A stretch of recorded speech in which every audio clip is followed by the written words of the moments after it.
So yeah, we've just had 4 shorts, and we've got Daniel, Lewis, Tonks and Ian from their respective films.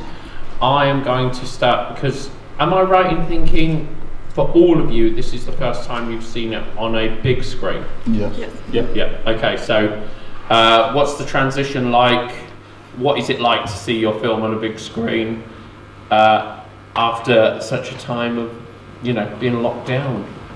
It's absolutely amazing. I absolutely love seeing our films on the big screen. It's always worth it in the end after all the hard work. Yep. Just to see it on the big screen is kind of like a dream come true.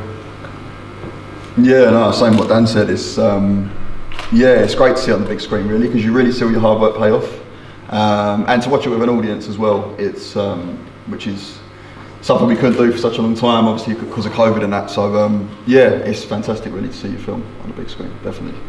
And Tonks, so I've got to say your film was mental. Where did the idea come from? This is the first time I'm screening anything or seeing anything on a big screen, so I'm very glad to be here. I wanted to make a film about beauty, and I think dolls are such an interesting representation of beauty and humanity because they're objects and they're usable. Okay, Ian. Yeah. What's wrong with you? Yeah, I'm sorry. I was going through a tough time. Were you broken? Yeah, I honestly, having released Subterranean at the start of the festival, the start of the pandemic, I was getting so frustrated with not being able to do stuff and get stuff out there. And I thought there was going to be festivals. I thought I was going to have an experience where there was a correspondence with an audience, and that wasn't happening. So that's why I was literally pulling my own teeth out. But I thought at the time it would just be fun, but yeah, I made a bit of a mess of the house. So, as I said at the start, all of the filmmakers on this panel, they've made a film with little or no budget. I'm going to ask you specifically, one at a time, about how much you actually spent and any difficulties you had in putting your film together. The only thing that we really paid for in our film, in The Haunted Hall, was the makeup. Was really the only thing. Everyone else in the local community, they helped out just out of their own back. The makeup lady was the first time we worked with her. She worked on Doll as well, which was amazing. So she's came back, so she seems like she's going to be now part of our crew going forward. The actual location for The Haunted Hall, I filmed like an advert for them when they were opening up from the pandemic before it got worse again. And they said to me that I can use the hall as a location if I want to. So I thought, you know what, they're giving us the hall, everywhere there that we can use, so why don't I just make a film in there? Lewis? Similar. It's I think Doll, hardly anything really. It was made on, pretty much nothing. The location we got for free. I think it would have been the same, just makeup. I think for the film, that literally was it, and probably my petrol money heading up to Cambridge. So and the doll. And the doll, the doll. The doll. It's not something you just had kicking around in your bedroom. Well, I kept it in the loft for a long time. No, but the doll was around, I think, about £50. Bought it online and stuff like that. So, I think that's pretty much it. There was nothing else to the budget. So, yeah. Okay. Tonks? I spent £50. Half of it was on the doll costume, and the rest of it was on dolls. Excellent. Ian? It's amazing what you can buy on Etsy. So my finger, the eyeballs, the tongue, all of that came from, and quite cheap as well. So probably under £100, and the teeth and things were 3D printed. And I'm ashamed to say a lot of the other gross materials I had lying around the house anyway. So yeah, not much really. You two, Lewis and Daniel. So you always work kind of together, but this is almost I'm not saying you're part in the ways, because obviously you're still connected with each other's film. But it's you've got 2 films here, and one of you is essentially the head of one, and one of you is essentially the head of the other. What is that like when you're kind of flipping around from one to the other? I'd say things don't change that much. I think like with both of these projects, like we both shot each other's film, so we both did the OP on each other's film, on set every day. So in that regard, it doesn't really change. I think it's just that one of us, like say with me directing Dole, like it was more a case I'm more in creative control and kind of how it's how it's shot and stuff like that. And then with Dan, it was with Haunted Hall. It's like he's directing me on what shots to do and how it plays out, and he's directing the actors and stuff like that. So yeah, like we respect each other's decision. We trust each other. We have a great trust, and we respect each other's vision. So if I'm directing, Dan's directing, we still respect each other, what we're doing, and yeah, that trust really. So yeah, that's what happens when you work together for 12 years. Yeah. So Tonks, how difficult was that to work on the performance aspect? So what's it like directing such unusual performance? I don't know how unusual it is, but it was really interesting. We did some rehearsals before to get them into character and really worked on that psychopath, what kind of psychopath we wanted and how we wanted her to approach her victim. And it was a lot more around having Philippa to be the center of attention, and then Melisandre to just react to that. That's also why she speaks French, because she's more I didn't want to take too much focus on what she says more than that she's there and how she's reacting. But yeah, it was a very small space, and it was very dirty and cold, and they did a great job rolling around on that floor. But yeah, it was challenging, that tiny space, and do all that stuff, and it smelled really bad. It looks great, so.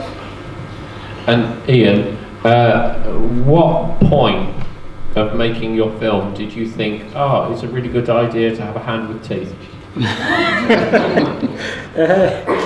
I don't know. I think that one of the things that made it difficult to cut it down, because I had to explain why this creature had all the parts it had.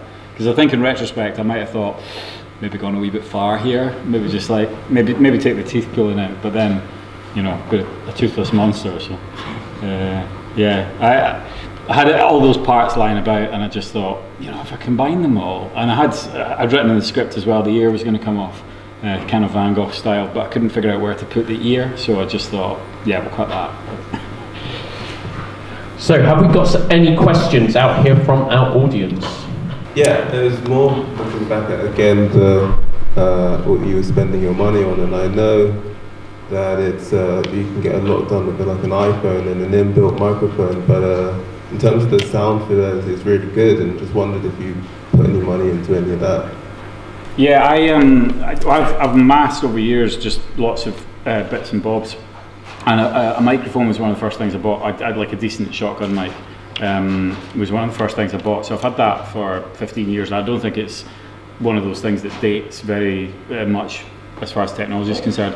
Everything else I bought, the motorized, so everything was done with a motorized jib, that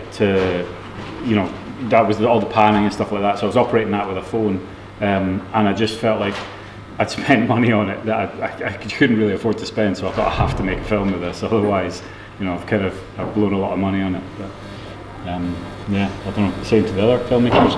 Well, we own the equipment for our sound stuff. We've been using it for a while, so. But with the Haunted Hall, because we were only limited to what we can turn on, turn off in the hall, there was this big noise in the background, so it actually ended up being, most of it was ADR all done after with Foley and stuff. Yeah, actually, same with Dole actually. Dole was actually, the whole thing was ADR. Which was a bit of a headache actually, and it was the first time I'd actually edited a film where I had to do that. So that was really challenging actually. It's like every sound effect and the sound effects of the Dole, and it was hard. It was hard, and a lot of hours went into it. Same with the Haunted Hall. But yeah, it was ADR is amazing actually, because you've got so much control over the sound, and you can be very creative sound-wise. So yeah, ADR is very powerful, I think. Anything you want to add, Tonks? Oh, Sorry, I keep putting you under pressure. I'm sorry. Well, I don't know what to answer that. I just recorded the sound between dog barking and airplanes and cars and hope for the best, and then I just made a little sound mat through the whole thing to just like be there with me throughout the film. Have we got any other questions out there? One at the front, please. Okay, so what is the greatest tip or trick you learned whilst filming each of your films for future filmmakers? Well, my one is that if you want to go a bit bigger than what you normally work with, because before all we have ever done with locations is work with either my house or forest or just the same typical places. But the best thing to do is just ask people. For ages we've never really asked anyone for any help, but with these two films, to get the locations and everything, all we did was ask, and we were able to actually, I think like this one's one of our bigger sort of production designed looking places, because we've never used anything like that before, and if I didn't ask somebody it would have never happened. So my biggest advice to any filmmakers out there is just ask. If you're looking for something, ask, and hopefully somebody can provide it for you for free. Yes. Yeah, I totally agree with that. And also for me personally, I'd never really attempted like the dull genre before, or any horror. Actually, I'm kind of new to the horror concept. So for me, I was doubting myself an awful lot. Even during filming, I remember halfway through, and I remember saying to Dan, I was like, "Is what we're doing working?" Like, I had a lot of doubt, but I think just never be afraid to kind of take on a new challenge. And you know, for me, it was a new genre that I'd never explored and attempted. So yeah. I have 2 tips. 1, plan well. Your time is running fast when you're working. And 2, if you're going to glue together your actor's mouth, do it on yourself first. And Ian? Don't make films on your own. Get help, definitely. I think, I used a 5-year-old and a 7-year-old when I kind of really needed them, but it was actually quite a lonely thing to do. Like, I've been on sets, you know, even throughout the pandemic, we'd been carefully socially distancing, masks and testing and all that type of stuff. But, you know, it's much more fun working with other people. And doing it on your own, one of the things I did better this time than previous films was that I had to review the footage because I hadn't seen it in camera when it was getting shot.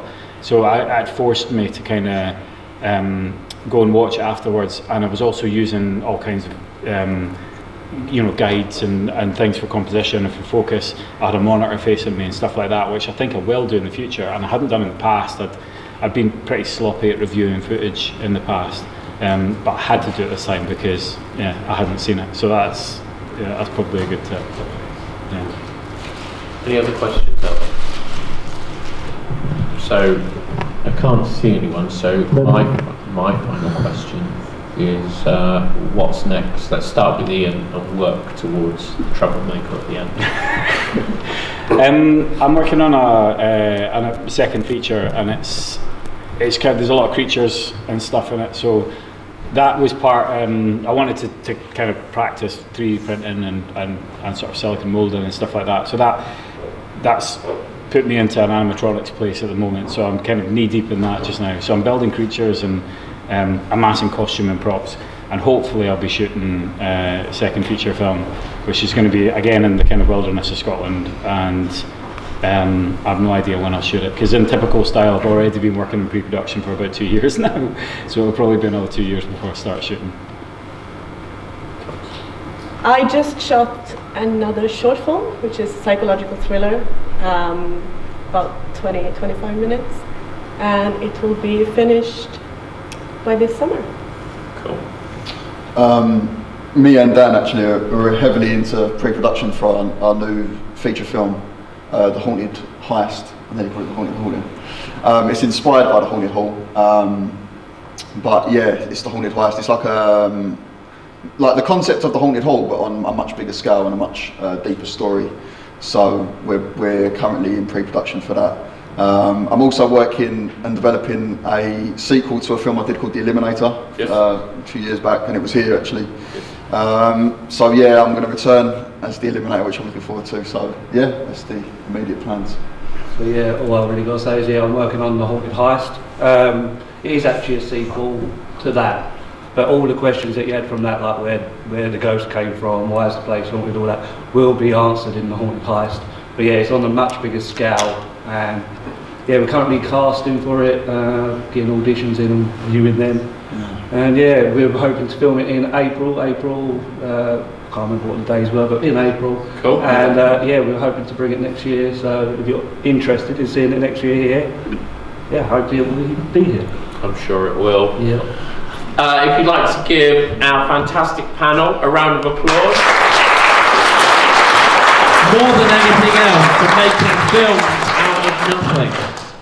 So yeah, great. Thanks ever so much, guys. Thank you. Thank you.